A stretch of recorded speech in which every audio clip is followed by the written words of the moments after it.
All right, guys, welcome to another episode of Close and Conquer. I have one of the coolest guests I'll probably ever have that you get to hear from my buddy. I still say just say DJ Nano. I know it's Nano. I don't know if it's one of the coolest or the coolest. Oh, that's right. Well, it depends. We don't know who's coming out after. You are definitely cool as shit. There is no doubt about it. And we welcome you to the show. Yes, sir. I'm glad to be here. So if you don't, and one of the things I learned about podcasts is I watch people. And I kind of try to figure out who's good at it and who's not. And like my job is to ask questions and shut the fuck up. Because that's how you get good information. Gotcha. Okay. So for the people that don't know you, where are you from originally, by the way? Well, I was raised in Tampa. Okay. I lived all over the world. Okay. I lived 5 years in the Middle East. I lived in Thailand for a bit. And What brought you there? Military? Was your dad in the military? A DJ my whole life. For real? Yes, sir. All right, so tell us about that. Walk us through like your journey, your upbringing, where you are now, how you got there. Well, I would say I'm an orphan. My parents gave me up at birth. They were really bad drug addicts, and I mean like the bad drugs, like the crack, the heroin, that type of stuff. Who raised you? I was raised by my uncle and his wife. That was my mom and dad for a while. Whose brother was that? Your mom's or your dad? My mom's brother. Mom's brother. Yeah. Got it. And it was rough there too. But they did the best, and I love them unconditionally for that. They did what they could. But I would say around the age of 12, I was already out in the streets, just staying with friends and, just being a delinquent. Okay. Yeah. Are your mom and dad, they alive? Do you know them? I don't know. Really? I don't know. I met my mom, I want to say maybe twice that I remember. And I met my dad once. Really? That I remember, yeah. Hung out with him. It was like hanging out with your friends. Yeah, it was weird, man. But not friends that I want to be associated with. But, it was cool to pop in and check that out and pop back out. You get the hell out. Get the fuck out, yeah. So teenager, you kind of start doing your own thing. Yeah. I picked up my first job when I was like 13. Okay. I was working in a flea market for a guy named Mr. Kim, selling audio equipment for cars. And I did that really well. Somebody actually saw how good of a salesman I was, offered me a job selling CDs. Okay. If you remember back in the days, we had LimeWire and Napster. Dude, I was the kid. I remember. How old are you? I'm 33. I'm 40. I'm 40. I wish I was 51. So I remember. Dude. You understand? My deal even before that, I remember what people were selling, but I remember all that shit. Yeah. So that was my. People ask me all the time. When did you start DJing? And it wasn't something that I was like. One day I was like, you know what? I'm gonna be a DJ. It kind of navigated me to that field. So I would make these CDs and I was creating these playlists, and not only was I selling them at the flea market for this guy, I'd buy my own towers, and I learned the business. So I'd be home, making my own CDs and going to school instead of books. I'd have a book bag full of CDs and the song selections, the CDs. And I just did really good at that, and that's what got me into the music side, And then a little more time came by, and I met my what I would say my father figure. His name's Xavier. He came into the picture. How old were you? 14. Okay. He came into the picture and offered me a job promoting a teen night, which was 13 to 18, and I really did good promoting and bringing these kids to these parties.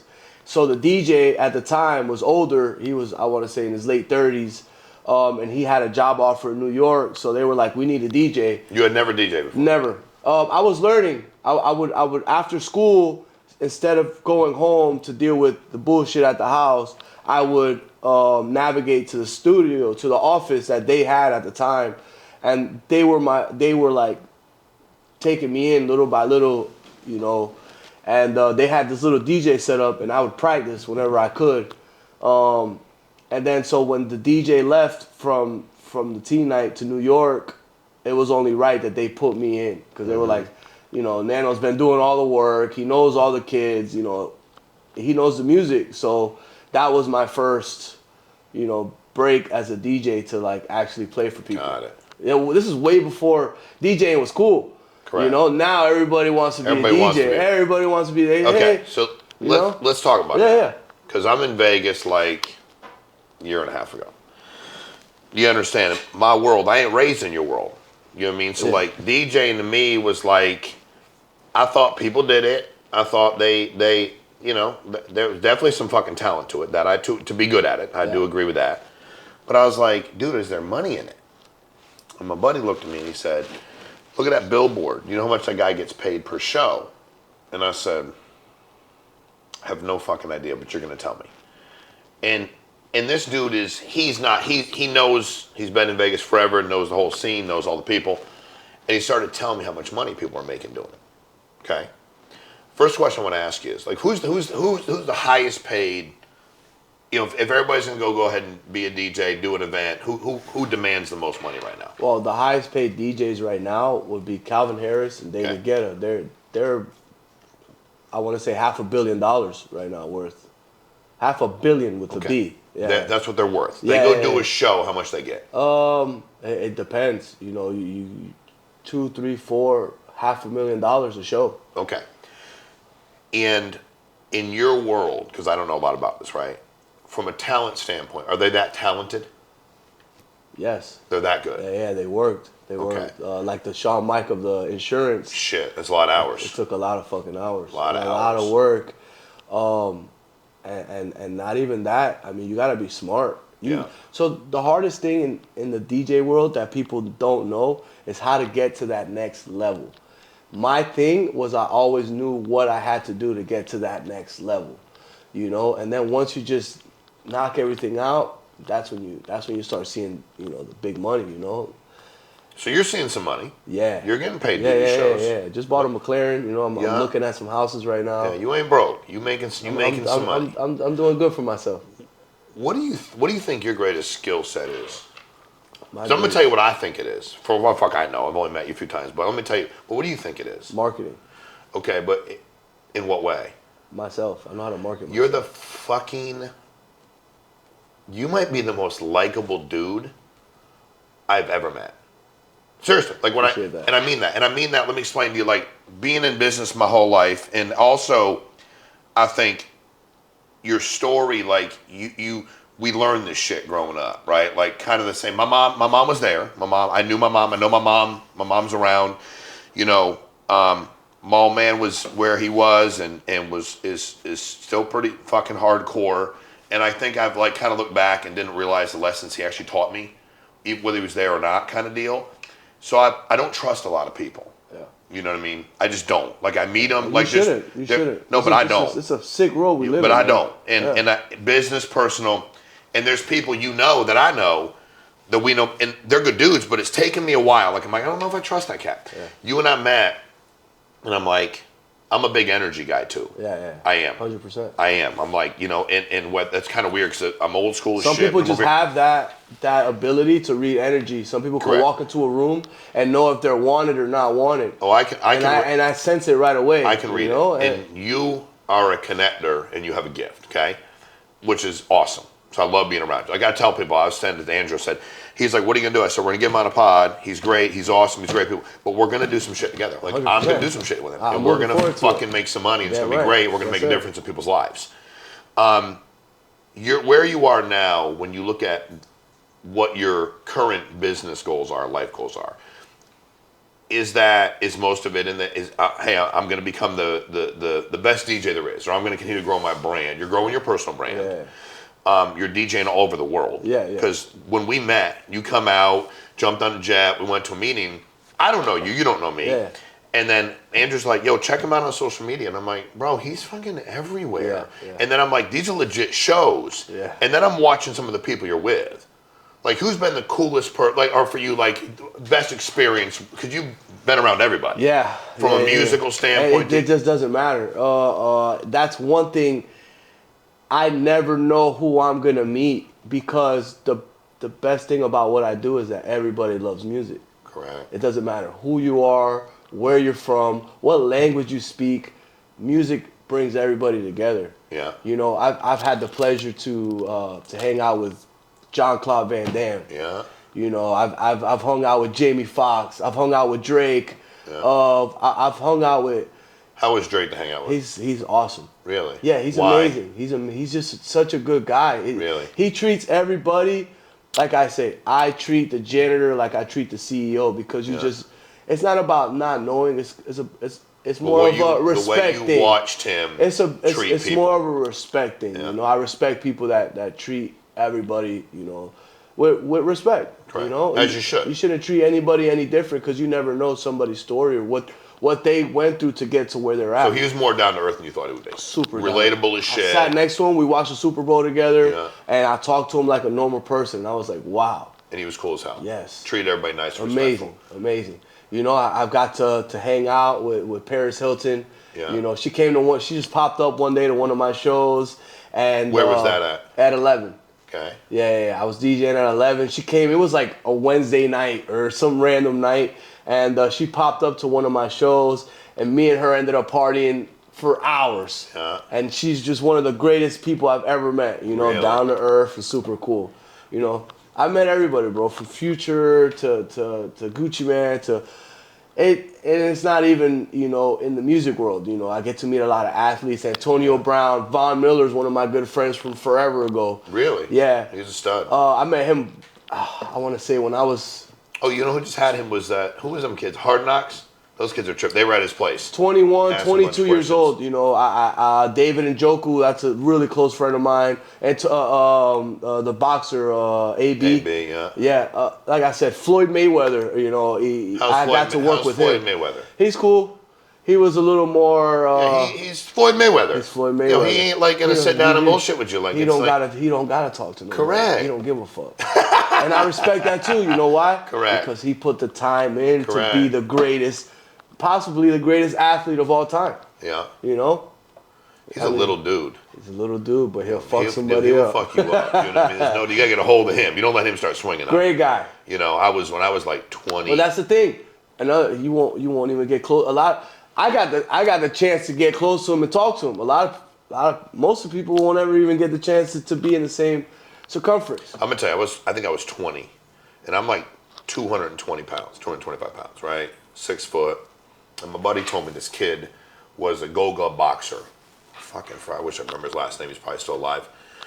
And I said, I used to drink a lot. I said, I will fuck him up. Like, I will wreck his world. And he's like, I told him you'd wreck his world. He'll still fight you today. I said, I will fuck him up. I've never been hit so many times in my life. That dude might have hit me 29 fucking times in 12 seconds, right? Little guy. Yeah, that's the thing. You can't hit these You can't hit them. You can't touch them. He wouldn't let me get a hold of him. That's the thing about Mayweather. You can't touch No him. doubt about it. So I respected people immediately that could swing like that because that dude hit me a lot. My commitment went from, it's like life. My commitment went from kicking his ass to not going down. Yeah. Two very different goals. Yeah. Like, I ain't going to kick his ass now in a minute, but I ain't going down. So, Antonio Brown, cool dude. Great guy. Why does he hate Tom Brady so Super much? cool guy, man. What's his deal? What did Tom Brady do? That's the thing, And though. I'm just wondering. There's not. I'm just curious. Like, I have no idea. Yeah. I don't know. When me and him hang out, hell of a football hell player. of a football player. Could he still play now? I think Is so. he still in good shape? Yeah, he's in great shape. He looks Great like shape. it, dude. Great shape. Dude, he was a fucking boss on the field. Yeah. He's a problem. Yeah, I mean, I wouldn't take it from him today if he got back. He's still kicking He's ass. still young, dude. Still young, still kicking ass. He's more focused on his music career. Okay, what's he doing there? He's rapping. Really? Yeah, he's doing music now. So he's focused on that. Yeah, he's focused on he good? that. Yeah. Yeah. He's not bad. He'll figure it out. He'll figure it out. He'll put his fucking mind to it. He's like I said, you know, these people. I would say he's retired from the football world. Yeah. But you know, when you retired, you have a lot of time on your hands. So Correct. You just explore all these other fields, and you know what? Music helps a lot of people out. So So a lot of the people that watch this are trying to figure out how to be successful, right? And one of the things, you talked about two things. Mentorship. You found a guy who was like a father figure to you. Yes, sir. When you're 14. Yeah. You say, Xavier? yeah, Okay, at 14. yeah. I didn't have one. My dude's name was this guy, John Ellis, who's a foot baseball coach. I was 16. When I would say mentor, I would say he taught me more how to be a man. There you go. Not- But to me, like for my world, like this dude, taught me how to be a man. He wasn't like my bit, but I needed somebody to do that. Like I heard a guy say one day, it takes there's a man inside every boy. It just takes a man to get the man out. And I was like, I like that. Yeah. You know, because he's like, dude, that guy, he's got just a bomb, and you need a man to get the boy out of there. You know what I mean? And then somebody stole that, because I was watching Yellowstone one day, and then fucking Rip said that to what's her name, and I was like, shit, I've already heard that. He's like, there's a boy and there's a man in there somewhere, darling. I just got to take some man to get him out. So he helped get that man out of you, helped teach you how to be a man. Yes, sir. A lot of people can't accept advice. They come up like, because a lot of people think they know it all, and that's their downfall. Correct. So to those people that are watching right now, because they want to be successful and they're trying to figure some shit out in their own life, and they're hurt, right? They got some shit going on. You could have been hurt and pissed. Yeah. You 100%. You had a lot of shit go wrong. You know, growing up, I always, you were mad that they weren't there, but in reality, I think it was a blessing for me in my life that they weren't there, because look where I'm at. Well, also what they brought would not have been what you needed. No, I don't want that. Uh-uh. No. I didn't want that, and like I said, it was probably a blessing that they weren't there, because I came out better than I thought I would. Well, you're a fucking stud, dude. Yeah. Look what you're doing. You're good people. Yeah. You're just genuinely good people. So your aunt and uncle raised you? Yeah. And then you just kind of grew up. Kind of outgrew them. Is that fair? Well, they had. I was always the stepchild, Yeah, they weren't their kid. But they treated me like I was, But I had my own mission in life, and it was to get away from everything, and I mean, dude, you're pretty big. Like you think those people, they must know what you're doing. Yeah. I mean, of course. They're proud, man. They're proud. They're proud. My aunt. They split up. That was another reason. They split up, and I was just tired of bouncing back and forth, and I just kind of did my own thing. And I think also in families, like, you try to break generational, I'll say curses, but you don't want to make the same fucking mistakes. Yeah. And then all of a sudden now here you are. Not even. I saw such a big world out there. Yeah. And I didn't want to be average. Correct. I grew up. My uncle was a mechanic, and he did body work, and I learned all of that being around him, and I would be there after school and help him out and all that. But that's not what I wanted. It's cool. But you sit back and you're like. Did you ever talk to him about what you wanted? No. Why? There was just no communication. You knew he wasn't. Okay. Yeah, it was never no communication there. He was, like I said, I love him to death. He was a great 100%. guy. He taught me a lot too, but it was just it wasn't what I wanted. Well, I think that's also part of it too. Is it's okay to realize you want a lot more, and those people are fighting their own demons. Yeah. They're fighting their own shit. Your mom and her brother, they were raised by who they were raised by. They had their own shit going on. Yeah. They all got some shit going on. Absolutely. Everybody's got some shit going on. Everybody's got shit. That's what's cool about people when they talk about it. That's always it makes me trust people. Because when people don't. Nobody's living on fucking fancy, happily ever after. I got, some of my friends are some of the richest people on this planet, and it's sad to see that they're not genuinely happy. Yeah. They work so much, and I come around once in a while. I'm like, hey, bro, don't forget to live your life and be happy, bro. Like, yeah, it's cool. You got billions of dollars, but you gotta enjoy it. If you work all the fucking time, you're like the hamster on the wheel, and you're never gonna be happy. So, money's not everything to me too. That's why a lot of people I think are gravitated toward me, because I'm just so happy all the time. No matter what, I can fucking crash my McLaren right now and total it, and I'll walk away smiling, because why? I'll get it again. And it's not that. Where does that come from? Because it's unique. Yeah. Because I would agree with you. You are happy. Yeah. I think one of the things you have to understand for me is I like talking to you. You have great fucking energy, but I also knew you were really legitimately fucking happy. Yeah. And then for me, one of the things I've always been trying to do is do what you're talking about. Like, I work my ass off for fucking 29 straight days. I gotta come nudge on your shoulder and be like, hey, bro. Sean, 100%. Don't forget, this fucking fancy house and this fancy cars and all your 37 jet skis. Don't forget to take time to enjoy this stuff. Sometimes I just take the top down on my McLaren and I go out for a drive, and it makes me happier than anything. Correct. You know why? I don't know why, but I'm just fucking happy, bro. You're blessed, dude. Hey, I'm very blessed, man. I'm very blessed, man. I had a guy tell me about a year ago, it messed me up. He was asking about how everything's going in my life. and I was talking about all these other people. I'm like, my kids were doing. I got over here, and then like and he just looked at me in the eyes and he said, "What about you?" And I said, "What do you mean?" He said, "I mean, what about you? Like, how are you? Yeah. Are you okay?" Yeah. And he said, "I'm telling you, man, you got to remember to take care of you." Yeah. So you have all that. You have the. I assumed you changed your hair color, and you said no. It's been green for 8 years. Why green? It's a cool color. Yeah, But yeah. Why that color? When I was younger, I would change my hairstyle. I did it, the blue, the red. I did all the colors, and the green just really stuck. I did my hair green a few times. People would say, "Bro, like the green is just." I don't know if it's because my eyes are green and they make my eyes pop, but people would tell me the green really sticks. And then I grew to be a huge fanatic of the Joker. Really? And I love him because everybody wants to hate him, but they love him. Correct. It's like me.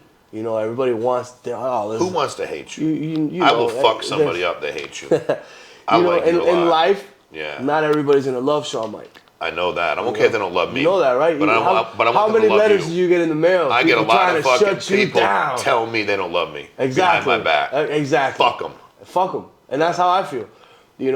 And it's like, that's how I feel about the Joker. Everybody wants to hate him. They want to see him go down, but secretly they love him because the villain always wins. Correct. So that green just. So, I got a little bit of the Joker personality going on. I got a lot of tattoos. Yeah, you do. You got some good artwork, dude. Yeah. It's very symmetric. I like it. It's tight. I don't have any, but like it's really, really good, dude. Yeah. You've been working out a lot lately. Yeah. You always been working out? No. Never. Was that a big focus of yours? Never. Because you're serious about it now. Yeah, I'm serious. You're not playing. Every day. I don't mess around. Why'd you decide that? So most of my life, I've always been fit. Okay. I never had to work out. Correct. My whole life, never had to work out. Ate what you wanted, drank what you Ate wanted, what I didn't wanted, have to work out. Nothing. Take Ate your what I shirt want, off, ain't fat. anything. Good. Once you pass your 30s, I'm 33 now. I would say I would look in the mirror and I kind of saw like, whoa, what's going on, And it was like, bro, it's just that time, And I was like, do I gotta go to the gym now, So you never worked out in the gym? Never worked out in my life. And then I want to say a year ago, I took it like really serious. A little over 11 months was the day where I said, I'm done eating bad. No pizza, no more burgers, no hot dogs, no bullshit. I'm done eating bad. I put myself on a strict diet. Every day I eat pretty much the same thing every single day. And I work out, if not once, twice a day. And like this. After the first 2-3 months where you see your body changing, you're like, oh, this is it. This is it right here. And not even it helps. In my business, I'm out late. Yeah. I drink here and there. Yeah. I'm not a heavy drinker. I'm not at home. The difference between an alcoholic and somebody who drinks casually is when you wake up and it's 3 p.m. and you're home pouring yourself a fucking drink. Listen, I've been sober 23 years. Yeah. I never drank casually or for fun. I drank to get fucked up. I think you have a problem when you wake up and you're pouring yourself a drink at 2, 3, 4 p.m. And then you're drinking all day and then you're blacked out by 10 o'clock. That's a problem. Yeah, I DJ. I live in a world where people drink, people get fucked up. Luckily, I quit the stupid stuff. The drugs, all that. Good for you. I had to go out the window. How long has that been? And about a year. Was that easy? So the same day that I started working in the gym, started eating healthy, was the same day I gave up drugs. All drugs? Everything. Really? Yeah. What made you decide to do that? I wasn't happy anymore. Got it. I want to say for 3-4 years, it was just like a roller coaster. It was fun. Yeah. I'm not going to sit here and say, oh, it was terrible, whatever. I wasn't doing the stupid stuff. I wasn't doing heroin or crack or none of that, meth or none of that crazy shit. But, you dabble in these festival drugs or whatever, and I did it for a while. It was cool. It was fun while I did it. But the more I did it, the more I saw myself going down a slippery slope. Correct. And it was just getting worse and worse and worse and worse. And you tell yourself when you start these things, oh, I'm only going to do it, on the weekends or this and that. And then when you're in my lifestyle, whether you're a bartender or a promoter or whatever, you see yourself in the club doing it every night. Then it became a problem. Correct. It started messing with God knows what in my brain. Everything. Everything. Shit wasn't lining up. And I just wasn't happy anymore. I'd wake up 2-3 girls in my bed, and I thought, everybody out looking in is like, look at this fucking rock star. Yeah. But I knew it wasn't cool. That's it. I was over it. I was over it for so long, doing it for so long. I woke up one day and said, this ain't it. I'm not happy anymore. I was doing drugs to escape reality that I wasn't happy. So I decided to change my whole life around. I did a 180 overnight, and it was the best decision I ever made. You know what's funny is you start thinking about when you get to, and again, I got sober at 28, right? And I love smoking crack. I love using coke. And people say, you're happy. I'm like, dude, I was never happy until I was sober.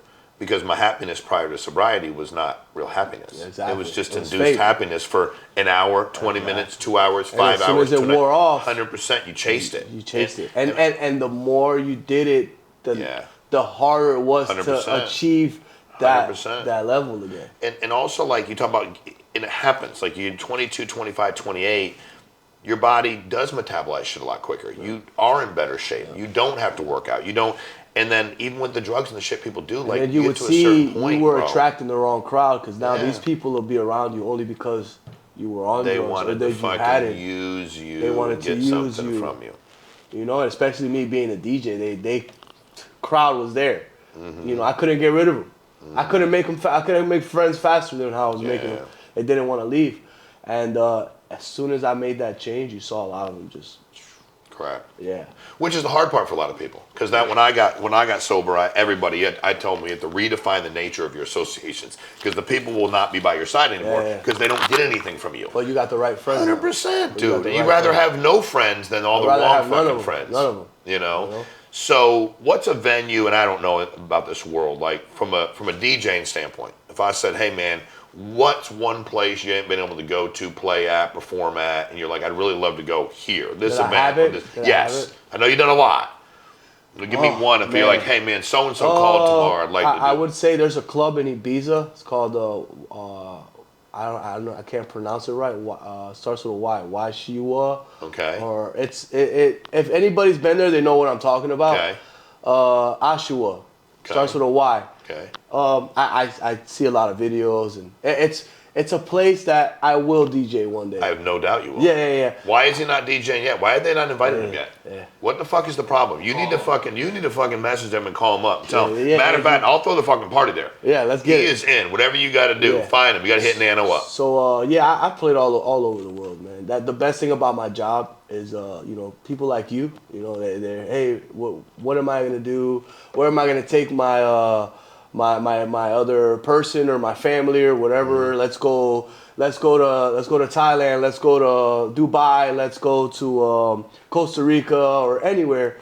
Best thing about my job is instead of me paying to go there, I get paid to go there. How great is that? So that's one of the wonders of my lifestyle is I get paid to travel the world and live it up, man. Good for you, dude. Yeah. So, any business-wise, because you're in a business, you're a businessman. Yeah. You are an entrepreneur. You are a businessman. You're an artist. Are there other business ventures you're involved in? You want to get involved? What I else have y'all a few doing? other. I mean, in the music world, I have a DJ agency. Okay. So it's a lot of people that reach out to me. Hey, Nano, we want to book you for this, and a lot of people can't afford the price tag. Mm-hmm. But there's alternatives. I have like I want to say 7 DJs right now that are in rotation. That part of your agency. Yeah. I take a percentage, get them booked somewhere. We do that, or I do the equipment rental right now. There's clubs. There's people that have yachts that want to throw these big parties and they have no equipment. I have a variety of equipment. Whether it's the top of the top or just something for you to throw your Sweet 16. So those are two of my other ventures that are going on. A lot of people come to me and they say, "Hey Nano, we want the whole shebang. We want to go to Miami. We need the house. We need the yacht. We need the car." You put it all together. So I put it all together. Everybody should put it all together. And the thing is, I have better prices than a lot of these middlemen because I do so much business with the Shawn Mikes. Yeah. You know, I know sure the owner of the Shit, yacht. you use my yacht. I take care of you. I don't need to go through a broker Do anybody. you remember when we met? We were heading to the event you were doing. What's that? You remember, he gets in the car. Were you in the car? Drew, were you in it? He can't see Drew. And he was, you fucking were not. And I'm sitting in the car. I don't know shit about shit, what you do. And everybody's all excited and they're on the fucking phone. And you're like, bro, does he have this and this and this? And he's like, well, no, I fucking told you I needed this and this and this. This like little kids explain to him. Yeah, 100%. So, you know, I'm like, I like once this again, guy. you know, you do favors for your friends sometimes, you know, your loved ones. Yeah, and what you were doing, I respect it. Was a childhood friend of mine. Amen. Still charged him almost, you know, full price, but gave him a little family discount. 100%. And I specifically told him I need this for the show. Correct. Because you're gonna do the show. The day of, they want to throw me this curveball and say, "Well, hey, are you okay playing on this?" Absolutely fucking not. You know, this is a little kiddie setup. Correct. It's not gonna happen. You know, I'll happily take your money and not DJ if it's like that. You know. Yeah. So don't give me the right tools if you want the best outcome. Did they give you the right tools? You damn right. You sure did? Because you weren't gonna do it. Because I wasn't gonna do it. Why wouldn't you do it? Because I don't get down like that. That's right. That's your brand. Yeah, that's my brand. brand. That's who you are. That's That's who brand. you are Yes, 24/7. Yes, sir. And also he said something, because I always love when I got like somebody hiring you to come do a motivational speaker, and they're like, "Hey, we don't have a stage. No. We need you to put these 3 chairs together. We're gonna have you stand up there like a fucking monkey." We did an event recently. The guy said to me, I said, I want to do Q&A. It's 5,000 people. And he says, comes back, and Andrew, poor Andrew, he's running back and forth, I'm doing a million things. And he says, they can't do Q&A. I said, what do you mean? Well, we can't come on stage. Logistically, they can't get them up on stage. I said, all right, set a microphone out in the audience. They can do we'll that. figure it out. I'll figure it out. Yeah. They come back and say no to that. So everything I do, they say no to. So I looked at them, I said, you know what I'm fucking doing anyway, right? So I go out there with my handheld mic. They ain't got no damn microphones. I fucking lean down, find the questions, start doing my Q&A and going back and forth. Because it's my fucking brand. Because I know what I want to accomplish. I don't know this group that well. You know your vision. I need to get them involved, you know? And what you said, too, about the business. Because when I got my real estate license, people would say to me, I had friends who would get their real estate license. What they would do is they would go to you, and they would work for free. Okay. And they'd be like, yo, he cut his commission down to 1%. I go, because he sucks. Yeah. He should cut his commission. Like, I run a business here. I wouldn't come to your business. And like you said, I gave him he paid him a full price, gave him a little family discount. But you have to go to work, and most people are afraid to ask people to pay. Yeah. I ain't afraid. No. You're not afraid. No. And that's why we maintain our business. 100%. And so many people want to be in business, and they're like... That's how you maintain your brand. Dude, when I was in real estate, there was a lady in the office, and she was the #1 listing agent. I had been in like 3 weeks. And Gail Palmer was my manager. If she's still alive, if she's passed away, God rest her soul. And I said, Gail, she sells everything and keeps like 1%. How is she making any money? She has the most listings, but she ain't making shit ass for money. Yeah. Why are we promoting that? All she's doing is chasing this leaderboard where she ain't making no damn money, and you're promoting her and you're not even keeping enough. Nobody's making any money. Like, what are we doing here? Because a lot of people will mistake activity for profitability or activity productivity. How are you managing your schedule? You have a lot of shit going on. How do you decide, because, I want to enjoy my life, I want to be profitable. How do you manage your schedule? Just like you, I have a team. Okay. You know, a lot of the things you do would be hard if you didn't have an Andrew. 100%. Running back and forth. You better believe it. You know, I have a manager. I have a booking agent. I have an assistant. You know, so you have to have not just a team, the right team. But you have to invest to have the right team. 100%. You got to be able to spend your money. Yeah, of course. You invest in yourself. And most people start a business, they're fucking cheap. Yeah. And they put no money into it, and they start. You cannot be cheap. Correct. Cannot be cheap. Dude, you're gonna build. You're already building one hell of a brand, and I love having you around. We're gonna do some cool shit together. We definitely have to do a DJ, a fucking event here. 100%. We're gonna do one big one here out in the back and light this fucking place up. Let's not light it on fire. No. We're not. We had a fire. We had a fire on the 4th of July. That is true. We did. We did have a fire. I was showing in the back, and I'm like, we got excited. It's not Andrew's fault, but we did have like hundreds of gallons of gas and some kind of alleged fire repellent. That didn't work. It did blow up. It didn't blow up on us, but it was a fire. But we're gonna have you out here. We're not gonna start a fire. But if you are in the business, you're doing anything, how do people find you? If they want to talk to you about business, life, DJing, how do they hook up with you? Well, if they have any business inquiries, bookings at nanodj.com. Or you can simply go to my website, nanodj.com. It's pretty cool. Or you can hit me up on social media, Instagram, Nano the DJ. Yeah, hit me up. Dude, it is an honor to know you. It's an honor to start doing some business with you, and it's an honor to consider you a friend, and I do. Same. And if you need anything in the world, bro, I'm Same. one phone call away. I'll call come away, wreck brother. the fucking world. Yes, sir. If somebody's bothering you. Let's get it. So, hey, guys, I appreciate it.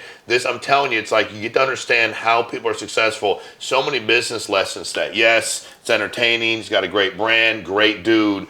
But these simple business lessons, man. Like I found somebody to listen to, and I listened to them. I invested in my business and got a good team. I built something where I was focused on my profitability.